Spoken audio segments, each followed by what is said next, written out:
The inspiration. Well, just dealing with life day to day.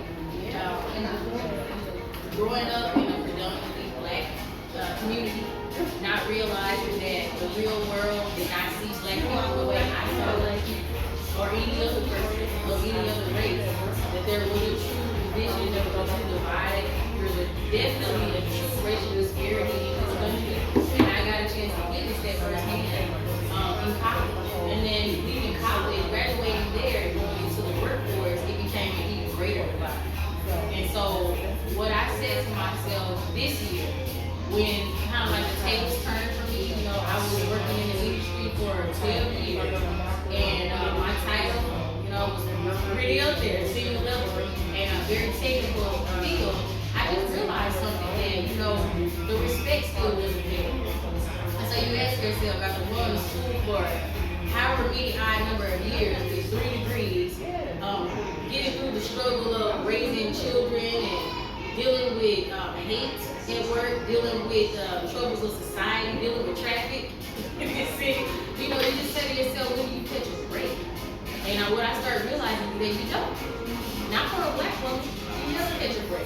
And as cliche and as, uncomfortable as that may sound to so many people, that is the raw, transparent truth.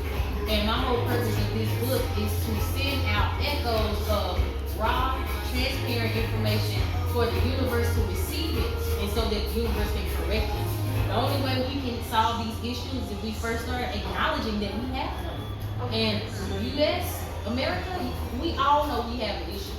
It doesn't matter if you're Democrat, Republican, it doesn't matter if you're black or if you're white. We have an urgency to solve an issue, and that's racism. That's hate. We have the only solution to that is love, but for us to get to that step, we have to acknowledge, we have to have a passion and a desire to correct that, and then we have to change. We have to change our minds, because it's all up here. Anybody that's reading my book, if you get uncomfortable or bothered by my book, that lets me know that you have some type of issue with African American women, or thereby women of color, and that means Hispanics, Asians, Filipino women. Men too. Men are not excluded, but I can only tell this story from my personal experience. So that's the reason why I call the title Female Minority Report. This is a report of my experiences in corporate America.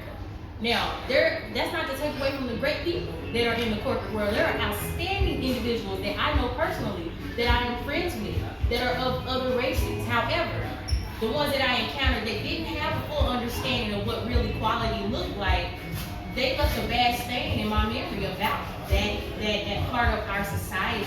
And so what I want to push people to do when they read this book is to open their minds, realize that we all really are created equal.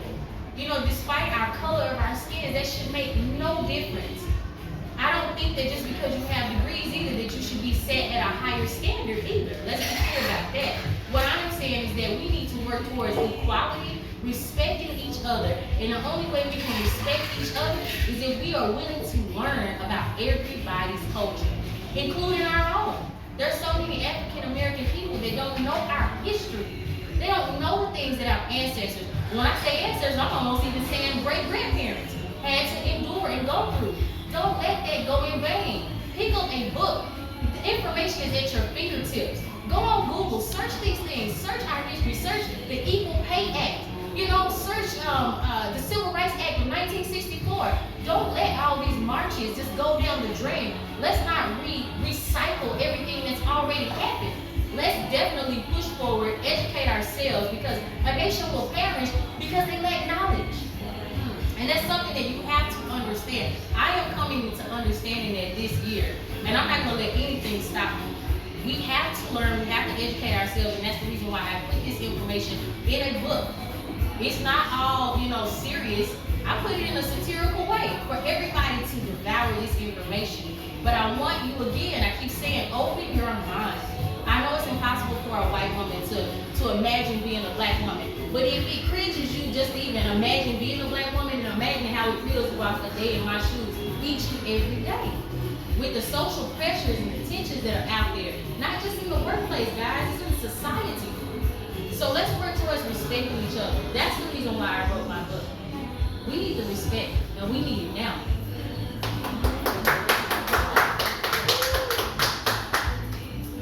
Sorry, I didn't even go that hard, but it was in my spirit. Are there any other questions for the author?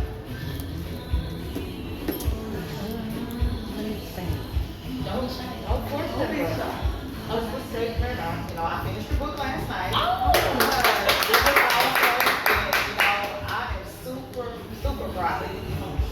This is a lot of, I read a few chapters prior to, and just like, oh my gosh, this is so good. The humor, the things that you said, and I like what you said about how we as women just need to know our self-worth. We have to. If you do not know your self-worth, you won't evolve into what God has you to be. You have to know it. And I just love what you said in the book. It really enlightened me, and some of the historical facts that you put in the book. I'm like, I didn't know that. And just like you said, the information is there. We have to go and research. We have to research our history. We have to know what's going on. And being a black woman, raising 3 young men, they all grown with kids now. It's a struggle, going into relationship after relationship, and I'm proud of you. You just put it out there, and the book is good, y'all. So go get the book.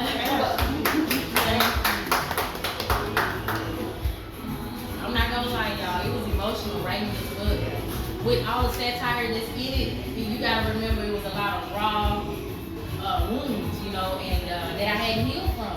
And I don't think I started healing from it until I decided to write the book. So I think that, and it was a very vulnerable moment for me, because for people who know me that are my friends, I'm a very private person. If anything is going on in my life, you probably won't know until well after I've already accomplished that issue. So for me to put this out right now, literally just coming out of that industry, it took a lot. And it was an emotional roller coaster for me, but I know it's necessary, because if I can just change the life of one person, then I've done my job. I believe in purpose. I believe in God. I believe in a higher being, and all praises to the Most High. I'm grateful and thankful that I'm alive and well to be able to tell my story, so that it can affect somebody in a positive way, to give you that empowerment that you need, whether you're a man or a woman, to be able to remove yourself from any type of verbal abuse, or any type of mental stifle that you may have within you, because of the people around you are not conducive to your progress, your productivity. They don't see what you're doing. They're not shining lights on and rewarding you for the hard work that you do, because you're of a different descent, non-white. This is ridiculous. When we all really sit back and think about what we're talking about today, this shouldn't even be an issue, but yet it is, because people associate non-minorities with power, and we have to really eliminate and erase and start all over from the ground up, because we're idolizing people and things more than what we should be focused on. And I'll let you do your own homework to understand what I'm saying, but it's time for us to dig deeper. And I believe that all the events that are occurring here this year with the pandemic, we're looking at, just craziness in the political realm. It's crazy, and we all know this. Every last person living on this planet can relate to this. It's something that's not non-relatable. Everybody can relate, so we need to look within right now. Now is the time.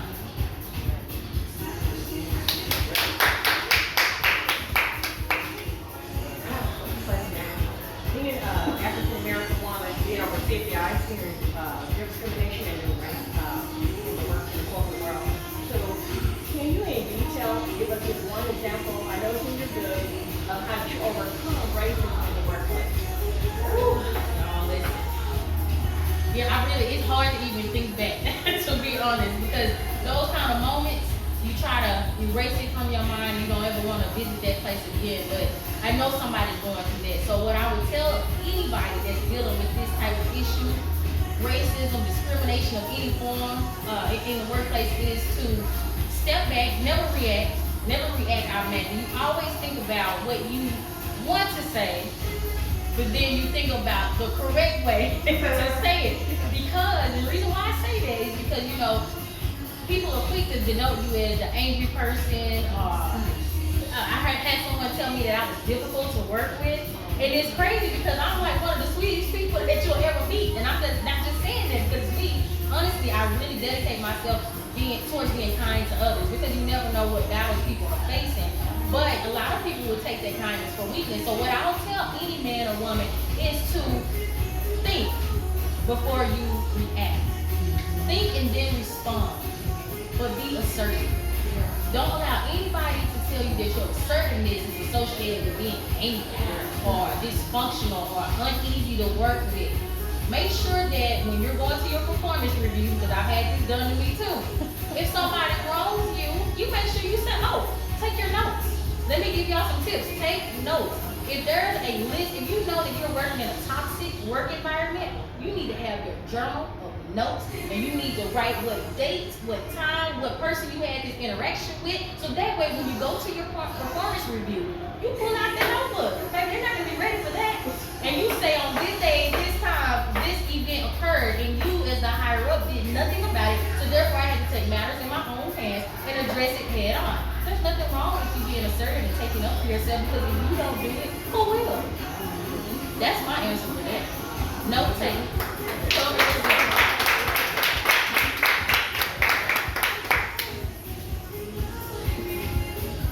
What do you feel is the most valuable message that a young woman can take from your book? Oh, wow. I'm not even sure if I put this in the book, but let me tell you off the dome what I would tell any young lady in America, especially a young lady of color. You can get your degree, you can get certified, you can do all that good stuff that you want to do, honey, but make sure you understand business and finance. When you understand business and finance, anything with finance, it can be marketing and sales, you can be looking to being a financial broker or a financial advisor. Make sure you understand how to make your money work for you. So when you start working as a nurse or a doctor or a lawyer or a geophysicist or what are you?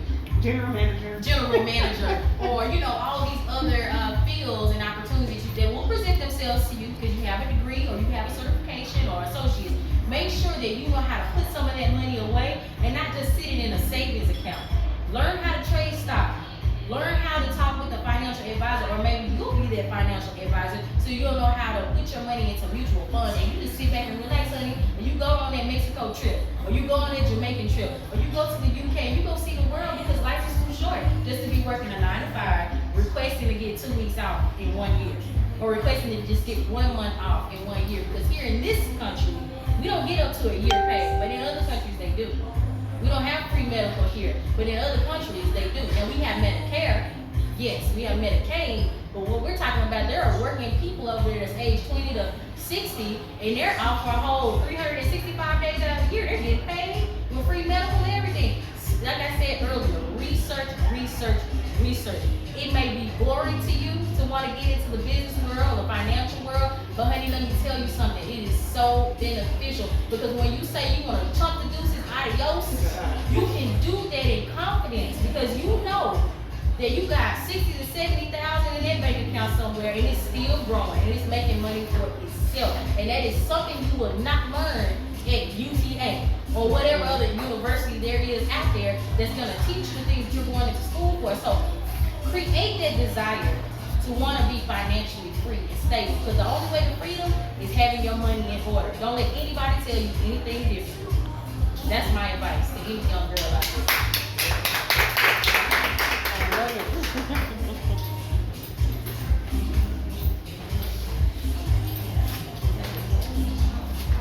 Any more questions for the author? Danielle, if you take a moment just to read an excerpt from your book. Give me something about it. I have something in here.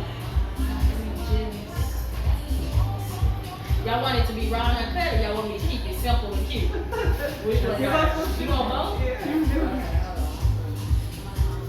74 and 65. So I'm gonna read down here.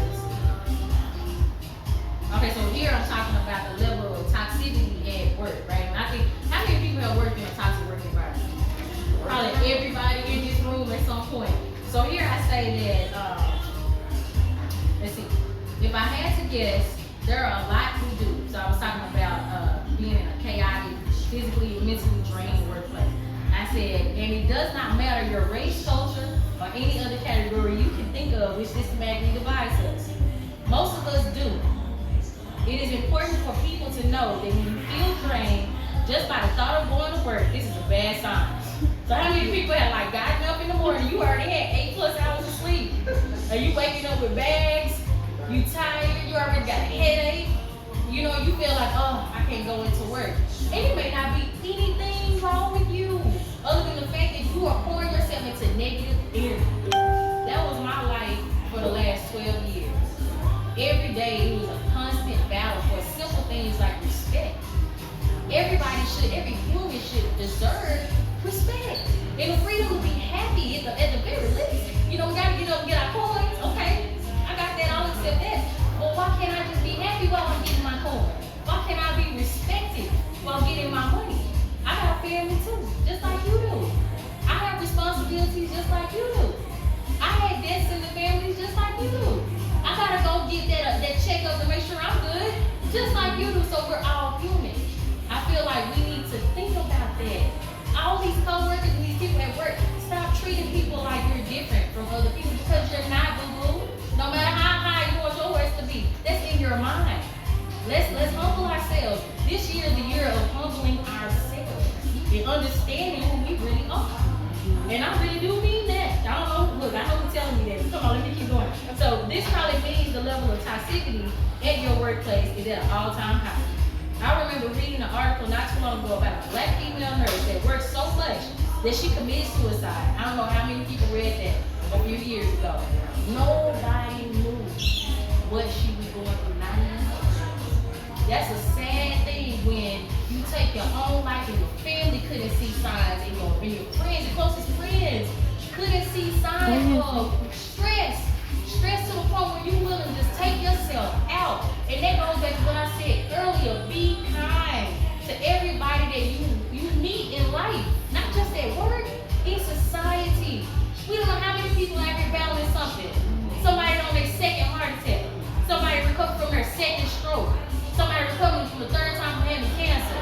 You know what I'm saying? We have to humble ourselves. We all have a struggle. Sorry, my passion is just knocking books down. But we have to humble ourselves for that very reason, because one day it's gonna be your turn to struggle. And then how do you don't think the universe gonna pay you back? The universe gonna pay you a visit, honey. Which way, some way or another, whether you like it or not. And it's not gonna be on your time. It's gonna be on God's time. How about that? For all the non-believers. Let me keep on reading. So, okay, so God bless her soul. None of her friends knew the amount of stress she was under and how hard she was on herself. So sometimes we're our own worst critics, as we know. It says, I mention this because I want to remind people of how important it is to love yourself. Also to inform you about the importance of life balance and time management. The world can be very cruel, but nothing should get in the way of the love you have for yourself. This is all you got. Don't get in these relationships and let these people mistreat y'all. It's not worth it. We on limited borrowed time. We want to make every minute count. At least I do. Maybe I'm just speaking for me. But I want to make sure when I look back, and I pray to God I get old and great with my great-grandkids around me.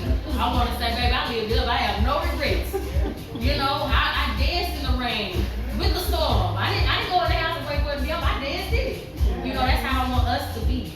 And I said, let that outshine. Let that self-love for yourself. Let it outshine any hate that you face along your journey in life. Because, baby, it's going to be some hate.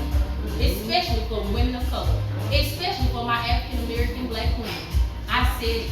I want you to feel uncomfortable when I say it, because that's the whole purpose of us starting to heal. It got to be uncomfortable. When you were growing up, you did something wrong, you think somebody said, oh, it's all right, honey, come on, baby, you can knock all those glasses down and let them break. It's all right. No, they did not. You either got on punishment, and if you were in my household, you got your butt tore up, and you better not cry and go in that room and go think about what you did. But for the people who had a better lifestyle, you got on punishment. You had to sit in that corner, didn't you? And you didn't like that. And it was uncomfortable. That's how we got to shake it up. And I'm going to keep making you uncomfortable, as long as God allows, so that we can start addressing this issue head on. Because it's the only way he's going to solve it. So that was my nice version. Now, I want to see if I can find this little sassy version that I have on here. We have kids in here, though. Okay, maybe I'll speak. I have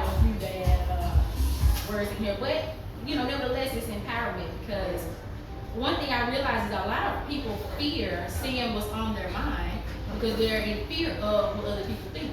They're in fear of losing their jobs. They're in fear of all these things that really don't have nothing to do with you. This is all in your head.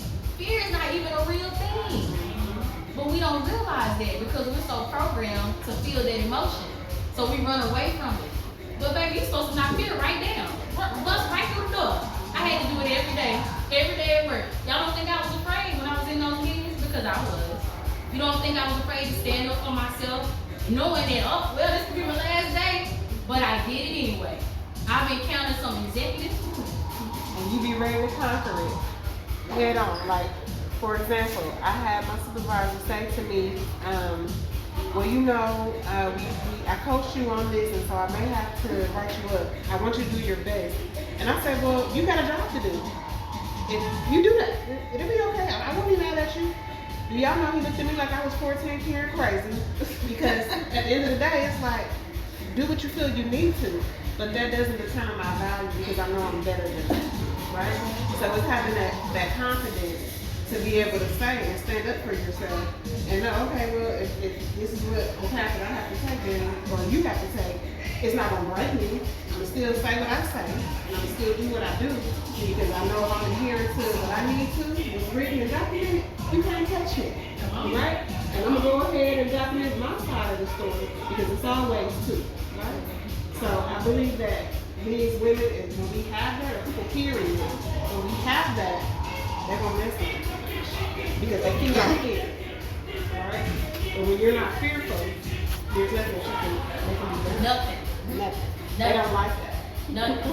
Listen, y'all better get some of that energy. Because let me tell you something. It will take you far in life. That's a good segue into what I was just going to tell you about something that I just thought about. You know, I had an encounter with one of my higher executives, and this was about 5 years ago. And this person really thought that they could pick on me. They didn't know who I was. I won't get too detailed into it because that'll give away who it is, and I have to protect, you know, who these individuals are. However, let's just put it this way. When I was done, I made sure to say, don't acknowledge all our shortcomings. Acknowledge what good we've been doing. Acknowledge the fact that we work weekends when we should be with our families. Acknowledge the fact that we're coming into the office when we don't have to. Acknowledge that we're choosing to be the very best that we can be for your company. It's not ours. You see what I'm saying? As opposed to just being lackluster and warm over here and just barely getting by, because a lot of us do that too. Also, make sure that you reward us significantly. Because see, we know the numbers that are coming through. Understand? We're smart people, so you can't pull the wool over our eyes. Pay us what we weigh. Because if we don't weigh anything to you, why did you import it? You understand? And stop treating us like children. Treat us with respect. It was 3 requests. I got all 3. And in addition to those 3, let me tell you what else happened. There was an entire company review to determine whether I was lying about how I said I felt and other people felt on the floor. So it associated with what you just said. I had 0 fear. But what came out of my mouth to that executive is, let me tell you something. My exact words. I never forgot this, and I was proud of myself. I said, when you die and when I die, we both go 6 feet under, unless you decide to get cremated. But either way, that money don't go with you, and my money doesn't go with me. You don't see a U-Haul behind a hearse, do you? Right. All right. So then stop putting yourself at a higher level. You are not God. You are not the authoritative figure. Maybe over this corporation you are. I'll just leave and get another job. Guess what? I may just create my own business. How about that? Yeah. And in addition to that, I let them know everybody else is afraid of losing their job. That's the reason why you don't see people in your office saying the same thing I'm doing. But guess what? I'm not afraid to lose my job. I said, I need to let you know that before I leave your office. I said, will that be y'all? He looked at me, sat back in his chair, and he said, yeah, that'll be y'all. I said, have a nice day. And I started taking stuff off my computer on my USB, just in case they decided to say, here's the box. Right. You stay ready, you ain't gotta get ready. And it never appeared. Because one thing about that situation and that encounter, and it really helped me to see something here. This is another tip for people who are dealing with these issues. It made him have a rooted respect for me that he never thought that he would ever develop for me. Number 1, I was young at the time. Number 2, I was an African American woman. He really didn't know what I knew, if that makes sense. He didn't know how strong I was spiritually. You know, he didn't know how rooted in faith I was. And I think that alone is what blew him out of the water. Like, what? She talking to me like she the CEO. Like, it had nothing to do with that. It's just that I know who I serve. And I don't serve him. I serve God. Yeah. And nobody comes before that. That's it. How do you think a man should go to the situation of his life or his significant other being discriminated at work? Okay, I would say the best thing you can do, anyone can do for their wife when that happens, is to be there for her. Also, to research the legalities behind it. By the way, that's how I'm impressed. So, encourage her to get with people who can help her legally if there's something that can be created into a lawsuit or things like that. So that way she can retrieve whatever damages have been done to her, whether it's mental, physical, whatever, any unfair act. And just be there, be that listening ear for her, because women, we know we talk a lot, but we also endure a lot, and I know you know that. We go through a ton, especially African American females. Not to take away from the other races, I have to say that as a disclaimer, but we honestly go through a lot. So I would say be that listening ear, encourage her, do your research as well so that you can inform her and educate her. You be that logical source and input of it, because sometimes when we're emotional, we don't have the capacity to be both logical and deal with our emotions at the same time. That's where you guys come into play. So be that support, do the research, show her how you're doing your research. Come up with leads, people with names, numbers, contacts, people that you guys trust that's gonna really dig deep and find a solution to your problem. That's my best advice.